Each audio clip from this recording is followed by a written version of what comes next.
Nat, ini kan rencananya mau perjalanan jauh nih.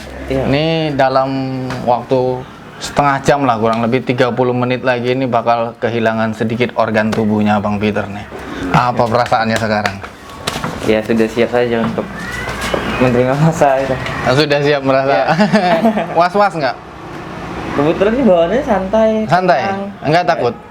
Nggak ada. Enggak takut? Sebelumnya pernah operasi atau apa-apa nggak? Belum. Nggak, belum pernah ya? Berarti ini bakalan jadi operasi yang pertama ya? Iya, kayaknya ini percaya diri aja soalnya Oke. itu keterangannya langsung bisa main kan. Keterangan apa nih? Keterangan sunatnya. Oh Besok gitu? langsung bisa main, jadi kayak Heeh. rasa ketakutan itu langsung hilang aja. Oh gitu? Jadi bawaannya santai, nggak kayak Heeh, teman-teman nggak. dulu aku mau sunat, "Ih, Heeh. gimana ya, gimana ya?" Iya.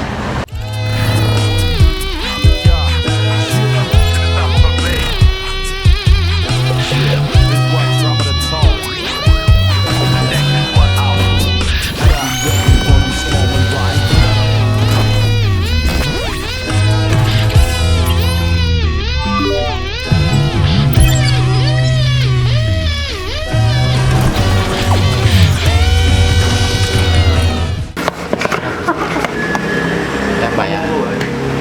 Assalamualaikum warahmatullahi Mbak. Halo. Kita dari Mualaf Center. Alhamdulillah hari ini kita ada kedatangan salah seorang mualaf kita jauh dari Pekanbaru. Beberapa hari lalu perjalanan dari Pekanbaru sampai ke Jogja ini tujuannya cuma untuk syahadat dan setelah itu sunat. Alhamdulillah kita punya kesempatan untuk hosting tamu kita ini, hosting mualaf kita ini.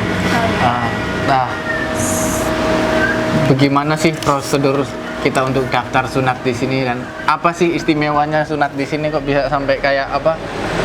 Apa ini tadi saya lihat kayak sehari sunat besok udah bisa main lagi. Nah, itu gimana tuh ceritanya Mbak? Kok bisa kayak gitu ya? Saya dulu sunat seminggu ya Mbak di kasur. Bed rest ya. Bed rest enggak? Kalau di sini macam-macam sih untuk metodenya. Jadi ada berbagai jenis stapler, terus ada list clamp, terus ada nanti golnya mudah cetakan. Kalau untuk sekarang emang modern dan dia ada tanpa jahitan juga. Oh, tanpa jahitan. Iya, ada tanpa jahitan juga. Walaupun tanpa jahitan besok udah bisa main berarti. Kalau untuk Atau? dewasa ya mungkin nggak main ya. Nggak main ya? Iya nggak main. Ya maksudnya aktivitas. Iya, aktif biasa, bukan seperti biasa. Ini nanti untuk prosedurnya, ini kami data ulang dulu. Nanti Oke. untuk materialnya nomor 2 ya. Oke, antrian nomor 2. Nanti saya data ulang dulu, Baik. kemudian ditensi. Oh, ditensi dulu ya? Iya. Oke. Ada butuh dokumen apa-apa di sini? Nanti untuk mengisi persetujuan tindakannya, Oke, siap. nanti langsung di sini yang bersangkutan aja. Oke, siap. Langsung saya kasihkan yang bersangkutan ya. Iya. Mau ditensi sekalian soalnya toh. Iya. Oke, saya langsung panggilkan aja orangnya. Mas, datanya mau diisi aja langsung. Hah? Di sini aja ya. Sama mau ditensi soalnya. Hah? Oh, iya. Cepet.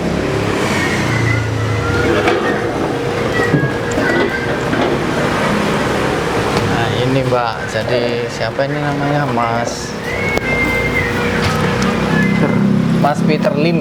Wah, jauh-jauh dari Pekanbaru. Boleh dibantu tanggal lahirnya? 9 September 1998.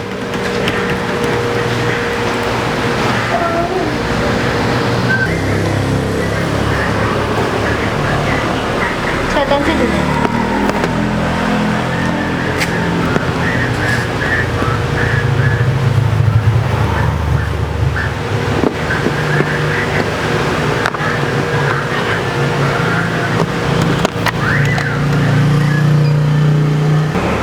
Tensinya 130/74.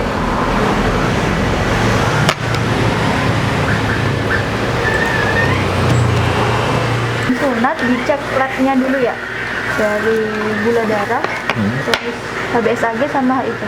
Oke, berarti ada cek darah dulu sekarang? Iya, nanti sama ini. Ditunggu dokternya dulu. Gimana? Ditunggu dokternya dulu. Oh, ketemu dokternya Iya. dulu. Nanti diperiksa dulu. Oke, berarti di sini udah selesai? Sudah. Oke. Makasih ya, Mbak. Iya. Bismillah. Alhamdulillah, guys, sekarang administrasi sudah selesai, saatnya kita menuju ke dokter untuk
Duduk dulu Mas.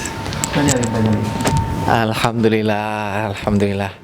Mas Peter sekarang sudah punya dandanan baru yang kita tidak bisa lihat. Sudah bersih-bersih. Kita coba tanya dulu gimana sih rasanya. Gimana Mas setelah potong? Gimana perasaannya sebelum potong 1 jam sebelum potong kita santai banget gitu kan. Pas nunggu dokter 5 menit pas dokternya masuk, ada perubahan perasaan nggak sampai selesai? Coba monggo, aku pengen tahu nih ceritanya gimana coba Mas. Pertamanya sih agak tegang sedikit sih karena dokternya udah datang, tapi lebih tegang lagi ketika sudah mau proses pengerjaan karena nggak tahu hal apa yang mau dibuat. Nah maka dari itu saya langsung Harusnya baring aja tuh ya. harusnya baring, tapi bisa kita nggak melakukan aktivitas tapi kayak langsung disekat gitu loh, kayak dikasih sekatan biar kita nggak lihat kerja dokternya langsung. Nah makanya saya berpikir boleh main HP nggak dok? Boleh, ya udah saya ngambil HP. Jadi ibaratnya ngisi Biar ada kegiatan. suntukan ini dengan main HP tadi, biar kita juga nggak tahu proses pengerjaannya gimana.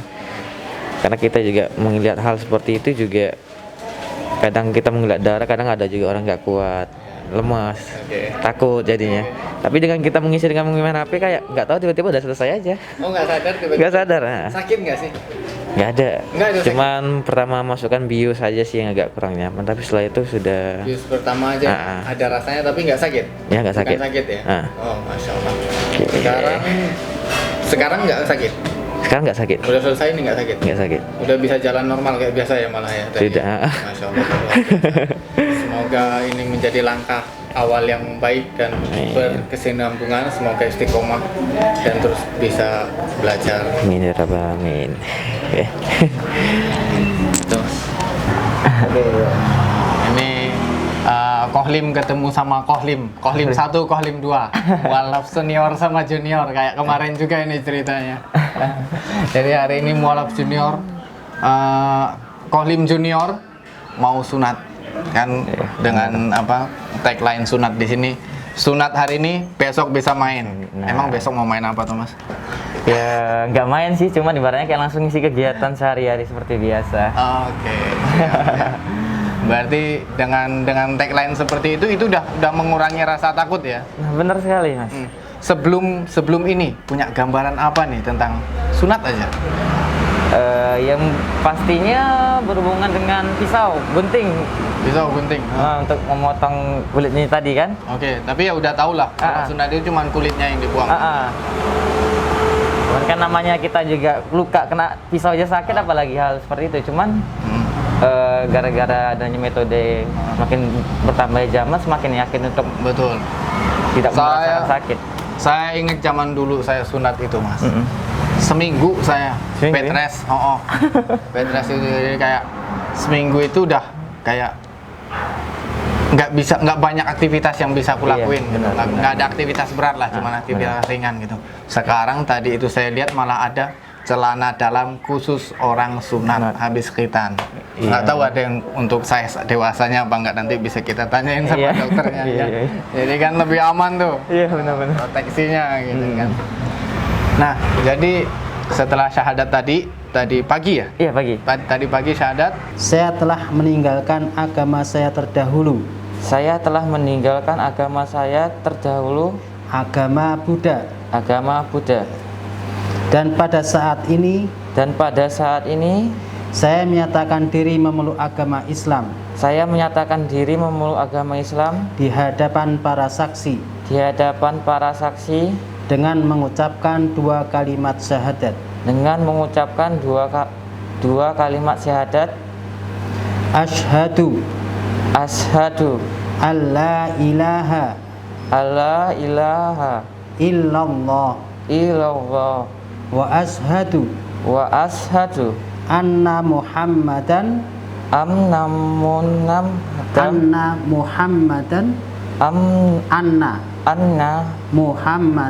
Muhammadan Rasulullah. Saya bersaksi bahwa tidak ada Tuhan yang berhak disembah selain Allah. Dan saya bersaksi bahwa Nabi Muhammad bahwa Nabi Muhammad adalah utusan Allah. adalah utusan Allah. Hari ini mau langsung balik ke Pekanbaru, ya kan? Iya. Rencana berikutnya apa ini, Mas? Rencana berikutnya gimana maksudnya, Mas? Rencana setelah sampai ke Pekanbaru ini mau ngapain ini? Oh, kembali ke dunia kerjaan lagi, Mas. Oh, kerjaan di sana udah kerja. Udah kerja. Oh, udah gitu. kerja. Oke. Jadi kemarin ngambil cuti buat kesini, ya pulang dari sini kita istirahat 1 hari, kemudian besoknya langsung kerja kembali seperti Oh, biasa. gitu. Nah, Aktivitas di sana apa kalau boleh tahu, Mas? saya di bagian operator biodiesel, produksi biodiesel bahan bakar seperti campuran solar Dari sawit. dari sawit. Oh, Masya Allah, luar biasa. Nah, jadi Mas Peter ini udah cerita-cerita belum ya sebelumnya tentang perjalanannya sebelum syahadat? Udah cerita-cerita belum? Sudah tadi di Sudah. video sebelum. Udah di video juga, Mas ya? Oh, berarti udah. Sebenarnya saya juga pengen dan mualaf ini juga dari kecil, cuman saya juga sadar bahwasannya saya berpikir hanya pemikiran sementara saya. Cuman hal ini terbawa sampai saya ketika dewasa saat ini, dan juga saya meyakini bahwa saya siap untuk menjadi seorang mualaf dan sudah mengatakan kepada orang tua juga bahwasannya semua itu adalah di tanganmu, kamu yang akan menjalani hidup, dan apapun yang terjadi kamu tidak perlu menyesali hal yang sudah pernah terjadi. Memang saya di agama Islam ini menurut saya sendiri itu kayak ada adem, nyaman, tentram, dimana setiap waktunya kita selalu ingat kepada Allah, selalu dalam 1 hari minimal kita selalu berdoa kepada Allah. Itu yang membuat saya semakin untuk tertarik dan minat untuk lebih mempercayai kepada Allah. Jadi itu satu titik poin terpenting saya yang meyakini saya untuk menjadi seorang mualaf. Tapi karena posisi saya juga masih seorang anak kecil, seorang pelajar, saya juga belum bisa meyakini orang tua saya dan orang lain. Tapi saat ini saya memang benar-benar siap untuk meyakini bahwa saya siap menjadi seorang mualaf. Udah kelar, ini cerita tentang sunat aja, khusus episode sunat berarti di sini. Jadi kita nggak begitu banyak cerita tentang sunat gitu kan. Sunat itu kan Islam ini kan pasti agama yang sudah diberi contohkan, udah ada yang menuntun gitu, yang kita jadikan panutan, yaitu Nabi Muhammad SAW. Nah, salah satu perintahnya adalah semua laki-laki Islam harus sunat. Untuk apa sunat? Yaitu adalah perintah dari Allah. Allah mintanya kita sunat, kita sunat. Benefit lainnya, benefit kesehatan, bakalan dapat benefit kesehatan itu setelah itu di luar dari hal kewajibannya gitu. Itu bonus. Kita dapat kesehatan setelah sunat. Karena kita tahu sendiri organ vital itu kan tempat sarangnya kuman-kuman. Jadi pembersihan itulah, sunat itulah salah satu jalan untuk membersihkan. Nah, itulah kenapa kita disyariatkan untuk sunat. Semua syariat dalam Islam selalu memberikan dampak yang baik. Gimana Mas? Pengalamannya dulu setelah sunat dan sebelum sunat? Saya sebelum sunat itu ya kayak biasalah, kayak anak-anak gitu. Masih kerudungan. Setelah sunat kan udah nggak. Saya takut sunat sebelumnya. Sebelumnya saya takut sunat. Saya sunat sebelum mualaf, saya sunat sebelum syahadat. Saya sunat terus karena orang tua saya juga kurang begitu suka kalau saya, mereka tahu kalau saya udah mengarah ke sana gitu, tapi mereka nggak suka. Terus saya sunat tapi saya cuti kerja 2 minggu, saya sunat nggak pulang, nggak ngasih tahu kalau saya cuti juga. Akhirnya, tapi nggak tahu kayak mana ceritanya, ketahuan. Nah, saya takut sunat, kenapa? Karena pakai metode yang zaman dulu, dibaringin kita kan, dipotong pakai gunting. Awalnya saya lihat, dipotong pakai gunting, akhirnya saya nggak kuat darah rupanya. Saya nggak tahan darah, terus saya nggak bisa lihat. Tapi nggak pingsan. Ya nggak sakit waktu sunatnya. Tapi beberapa hari kemudian ya nggak bisa banyak aktivitas aja, gitu aja. Seminggu sembuh. Saya dirawat sama teman-teman saya, ada beberapa orang yang selalu datang untuk jenguk gitu kan. Itu teman-teman saya yang saya ingat selalu ada waktu saya masa-masa itu gitu. Masya Allah. Itu pengalaman saya sunat.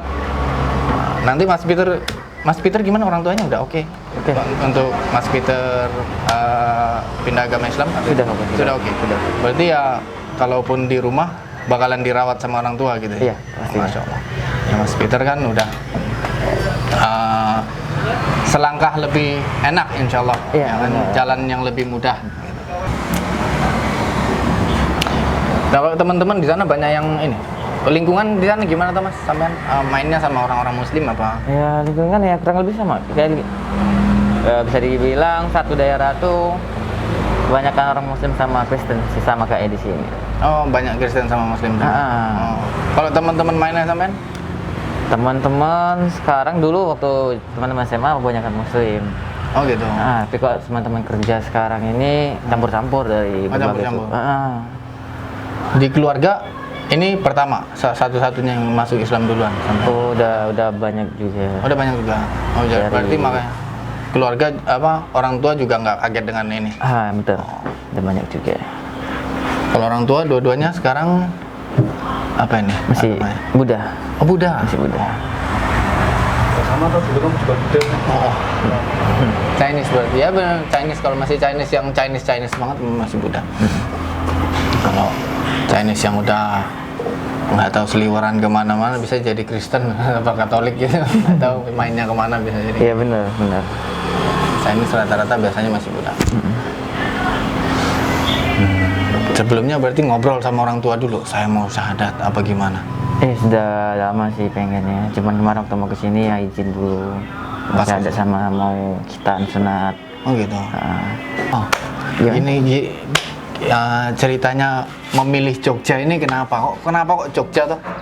Milih Iya. tempat syahadatnya, milih tempat sunatnya sekalian, kenapa Jogja ini? Ya karena pertama sih tujuan pertama kan mau syahadat di sini sekalian berbarengan ngumpulin libur untuk ngambil jasa.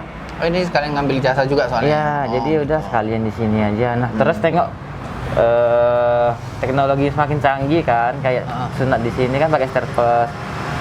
Di tempat saya tuh yang ada baru cuman klaim, yang staples belum ada. Oh, Kayak gitu. teknologinya semakin tinggi, ya udah di sini aja. Terus katanya juga lihat dari review mereka juga satu hari besok udah langsung bisa main. Ya udahlah di sini aja gitu sekalian. Karena di sini teknologinya lebih maju dari tempat yang sana, fasilitasnya benar. ya gitu benar. ya. Oke. Jadi sekalian berjalan dengan waktu kan. Gimana perjalanan ke Jogja ini? Ada kendala atau mulus-mulus aja ini? Mulus-mulus saja sih. Mulus-mulus aja ya, nggak ada. Cuman ya kalau kendala ya biasa, kalau hujan kan memang lagi musim hujan. Berapa jam dari sana? Kalau naik pesawat 2 jam 15 menit, Mas. 2 jam? 15 menit. 15 menit. Iya. Dari Pekanbaru. Langsung atau transit? Kok yang ke Jogja langsung? Langsung ya? Kalau yang ke Semarang itu baru transit biasanya ke Jakarta dulu. Sebenarnya ada lagi dari Pekanbaru tempat sunat yang lebih canggih, lebih dekat dari Pekanbaru. Ada ya? Ya ada. Di mana, Mas? Kalau nggak Malaysia, Singapura, Mas. Oh iya. Kalau itu pasti, Mas. Tapi biayanya lebih banyak daripada ke Jogja ya nggak sih? Ngurus Mungkin paspor. ya, saking canggihnya baru klik langsung kering kali ya. Lebih mahal. Lebih dekat, Iya, lebih mahal. Lebih dekat, lebih mahal. Dari Singapura, Malaysia. Dekat kan sama Pekanbaru tuh? Iya, Paling dekat. 1 jam untuk terbangnya. Kalau penerbangan sekitar ya 40 menitan lah. 40 menitan ya. Sekian obrolan singkat perihal khitan hari ini dengan Peter Lim. Peter Lim. Saya Riko Lim. Assalamualaikum warahmatullahi wabarakatuh. Assalamualaikum warahmatullahi wabarakatuh. Saya kembali lagi bersama saya Riko Lim di channel Mualaf Center Yogyakarta. Ya, alhamdulillah hari ini kita kunjungan ke Rumah Sunat Yogyakarta. Rumah Sunat Jogja ya Pak ya? Iya, betul. Rumah Sunat Jogja. Yang ini adalah salah satu rumah sunat yang berkolaborasi sama kita, Mualaf Center Yogyakarta. Sekarang kita sama Pak siapa ini? Pak Rahmat. Rahmat yang Baik. punya rumah sunat Jogja. Iya. Mungkin boleh kita tahu ceritanya sedikit tentang rumah sunat Jogja ini, Pak. Ya, baik. Terima kasih. Nah, perkenalkan ya, saya Rahmat Heriono lah ini. Saya ini Puja Kusuma, putra Jawa kelahiran Sumatera. Oh, Nah, Masya Allah. saya masuk di Jogja 2003. Nah, sampai sekarang menetap di Jogja. Nah, Kembali ke Jawa istilahnya iya, jadinya kembali ya. ke Jawa. Nah, Oke. Nah, kebetulan saya merintis rumah sunat Jogja ini lebih kurang 6 tahun yang lalu ya, 6 tahun yang lalu. Nah, kalau saya sendiri sebenarnya background saya lebih kepada di manajemen begitu ya, karena saya owner. Namun yang mengerjakan sunat adalah dokter-dokter. Lah kebetulan istri saya juga dokter, Mas. Oh, Jadi gitu. Dokter istri juga berarti salah satu yang bertugas di sini. iya, istri saya. Nah, cuman istri saya sekarang lagi sekolah, ngambil spesialis bedah. Nah, kita ada 2 dokter lagi yang memang standby untuk melakukan tindakan sunat atau sirkumsisi. Oke. Lah, jadi saya ownernya lah, untuk yang proses pengerjaan sunat adalah nanti dokternya. Dokternya, Gitu. oke. Baik. Nah, kenapa sih saya membangun rumah sunat Jogja begitu ya? Saya berangkat dari sebuah problem, kegelisahan bahwa orang sunat itu kok menakutkan gitu, serem. Nanti kalau saya disunat itu kan kita lihat tuh anak-anak itu kalau disunat, Pada waduh, takut kok saya ya? takut seperti itu lah. Nah, saya pengen menghadirkan suasana sunat yang berbeda begitu. Nah, selain itu juga teknologi kan, teknologi sunat itu kan terus berkembang. Terus. Nah, terus berkembang lah kita di Rumah Sunat Jogja RH Medica ini menghadirkan teknologi sunat yang yang maju ya, seperti dipakai di luar negeri seperti itu. Nah, dari sisi SDM-nya, nah, mungkin kalau di luar mungkin masih juru supit atau yang berlatar belakang non medis. Nah, kami menghadirkan operator itu adalah dokter. Nah, Oke. kenapa dokter? Karena punya legalitas. Jadi yang melakukan circumcise pasti dokternya. Pasti dokter. Yang kedua, dokter ini punya kompetensi kan. Nah, Ya. kompetensi yang dimiliki oleh dokter untuk melakukan tindakan medis gitu kan. Jadi tindakan medis ini tidak sembarangan orang untuk melakukan tindakan begitu. Lah, kami menghadirkan dokter yang sudah tersertifikasi, yang sudah terbiasa, yang sudah terlatih untuk melakukan tindakan sunat. Karena tidak semua dokter juga bisa melakukan tindakan sirkumsisi, karena ini adalah skill begitu. Oke. Berarti ini spesialisasi ke bedah jadinya ya. Ya, bedah minor ya. Bedah minor ya. Iya. Oh, Masya Allah. Jadi RH Medica ini sebetulnya kan juga melayani pasien-pasien umum juga. Cuman yang branding yang kuat di kami di RH Medica, kita munculkan namanya Rumah Sunat Jogja, yang memang kita spesialisasi melayani sunat. Dan alhamdulillah alumninya sudah 4.500-an ini. Masya Allah. Mulai dari tahun- bayi ya, mulai dari bayi sampai dengan dewasa seperti itu. Jadi 4.000-an. iya, 4.500-an kurang. Jadi ada yang bayi 1 bulan udah melakukan tindakan sunat begitu, atau ada yang dewasa, banyak sekali. Oke, Masya Allah. Seperti itu. Oke. Nah, RH Medica rumah sunat. Jadi selain rumah sunat, di sini juga menerima pasien umum. Iya, betul. Menerima pasien umum, cuma Betul. spesialisasinya di sunat. Iya. Nah, tagline yang menarik di RH Medica ini sebenarnya yang menurut saya menarik yang Iya. menarik kenapa? Hari ini sunat, besok sudah bisa main. Lagi, ya, Nah, betul. ini gimana kok bisa? Saya ingat dulu waktu saya sunat, Iya. seminggu baru bisa main. Ya, ini tagline yang kami munculkan ya, yang membuat kami mungkin berbeda ya. Kita tagline-nya sunat hari ini, besok bisa main lagi. Benar. Gitu, ya. Besok bisa main. Kita menghadirkan bahwa sunat itu happy, senang, bahagia begitu. Karena apa? Didukung dengan teknologi kan, dengan teknologi, dengan teknik sunat yang beda lah. Kalau kita sunat zaman dahulu ya sampai 2 minggu, bahkan habis sunat tidak bisa ngapa-ngapain begitu kan. Nah, dengan teknologi misalnya sunat ada yang tanpa jahitan, ini kan menarik nih.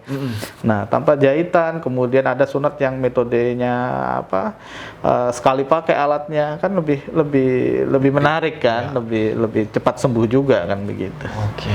Jadi harapan kita ya dengan tagline ini muncul. Nah, jadi sembuh itu juga ada internal dari pribadi pasien atau anak itu untuk semangat untuk sembuh.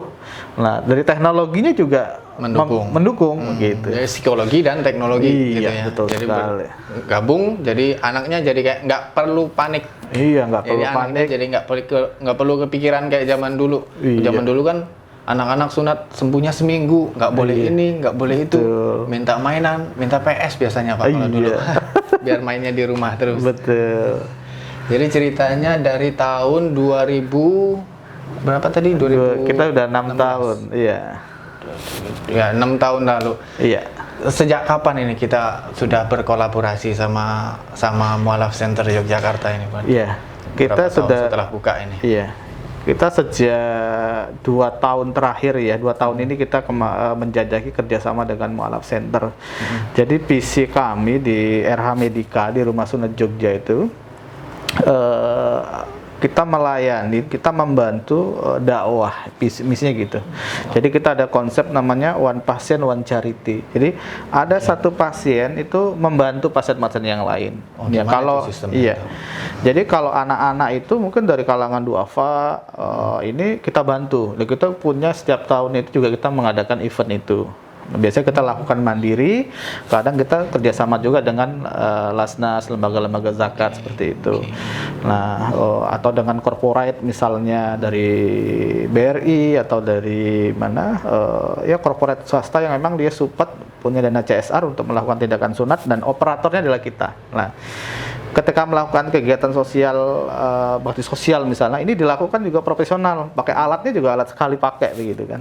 Jadi bukan Disposal ya? Iya, disposable device, bukan buat latihan, itu beda. Nah, kami kalau melakukan event itu ya profesional seperti itu. Nah, untuk di Mualaf Center kami melakukan kerjasama itu pasien-pasien yang setelah melakukan alhamdulillah sudah masuk Islam dengan semangat dari pasien itu sendiri. Lah kami support dari sisi medisnya. Yuk kita lakukan dakwah ini sirkumsisi, karena secara Islam, secara fikih itu kan orang yang belum sunat itu kan menyimpan banyak najis seperti itu ya.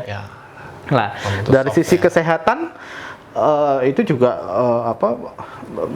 sangat tidak baik juga. Bahkan riset menunjukkan orang yang tidak disunat bisa menularkan kanker serviks pada istrinya kan gitu. Nah, ini kan sesuatu yang memang kami bangun kolaborasi ini antara Rumah Sunat Jogja melalui CSR-nya dengan Mualaf Center Jakarta. Nah, ini alhamdulillah sampai hari ini kita masih bekerja sama dengan Mualaf Center. Alhamdulillah. Alhamdulillah rupanya RH Medica ini bekerja sama nggak cuma sama Mualaf Center, jadi sama lembaga-lembaga lain juga gitu. Betul. Nah, pasien sunat ini waktu ada program-program sunat biasanya per tahun ya atau? Iya, kita event itu setahun bisa 2 sampai 3 kali, Mas. 2 sampai 3 kali. Itu penyuluhan ke keluar atau mengundang orang ke RH Medica itu? Kita ada 2 konsep ya. Kalau sebelum pandemi itu kami biasanya kelilingnya. Oh, keliling. Iya, keliling itu pernah kita sampai ke daerah Kokak, Kulon Progo. Nggak cuma deket sini berarti ya, sampai jauh-jauh juga. Sampai berarti. jauh. Itu maaf daerah yang memang minoritas Muslim. Ya, minoritas Muslim dan ininya sangat kuat. Nah, kita membantu dari sisi medisnya, ya. Kadang kita melakukan tadi sirkumsisi sunat, ya. Karena mau mengakses fasilitas kesehatan jauh. Betul. Mau sunat mungkin biaya juga lebih mahal, juga jauh kan. Nah, kita datang, mereka dikumpulkan satu event itu kita lakukan sunatan massal dengan standar kita. Standar kita di RH Medica ini. Medica. Yang kedua, pada saat pandemi kemarin itu pasien yang datang. Jadi seperti pasien pada umumnya kita bikin jadwal, nanti datang jam 1, jam 2, jam 3. Jadi mereka biar nggak numpuk gitu ya. kedatangan karena kan sesuai dengan prokes ya, tidak boleh mengumpulkan massa dalam jumlah besar lah. Sehingga kita mensiasatinya adalah dengan memberi jadwal memberi jadwal. Jadi mereka yang datang ke klinik, nah kita sunat selesai mereka pulang seperti itu. Masya Allah. Benefit sunat di sini itu apa, Pak? Jadi kayak sebelumnya kan satu orang bisa membantu satu orang doa apalagi gitu ya, yang tadi itu ya. Selain itu apa ada benefit lain lagi untuk sunat, program sunat di sini? Baik, jadi, program kami tadi ya sunatan massal, kemudian ada sunat mualaf ya. Jadi dengan konsep tadi konsep sunat modern ya, dan tadi kita memang model apa subsidi ya, misi lah sebetulnya misi dari kita di One Patient One Charity tadi ya. Jadi jangan khawatir orang yang sunat di sini ya standarnya pasti sama seperti pasien umum begitu. Nah, kalau pasien umum yang sunat di sini kita menghadirkan tadi suasana yang beda, ada playground, ada tempat bermain, kemudian ada snack box, ada foto figura begitu kan. Gitu. Jadi anak biar nggak bosen nggak ya? bosan. Bahkan kalau udah selesai sunat itu, kalau anak-anak kita kasih hadiah mobil-mobilan, mobil remote control. Jadi Di depan itu untuk hadiah anak-anak itu? Betul sekali. Jadi mereka mau milih sendiri, mau pilih mainan yang mana begitu. Oh, gitu. Ya. Jadi memang kita menghadirkan apa ya suasana seperti itu. Bahkan pada saat atmosfernya iya. biar anak-anak itu riang terus ya, Iya, sebelum maupun sesudah sunat. Betul. Gitu ya. Masya Allah. Bahkan pada saat proses sunatnya pun kita menyediakan namanya virtual reality (VR). Jadi, Oh, ya?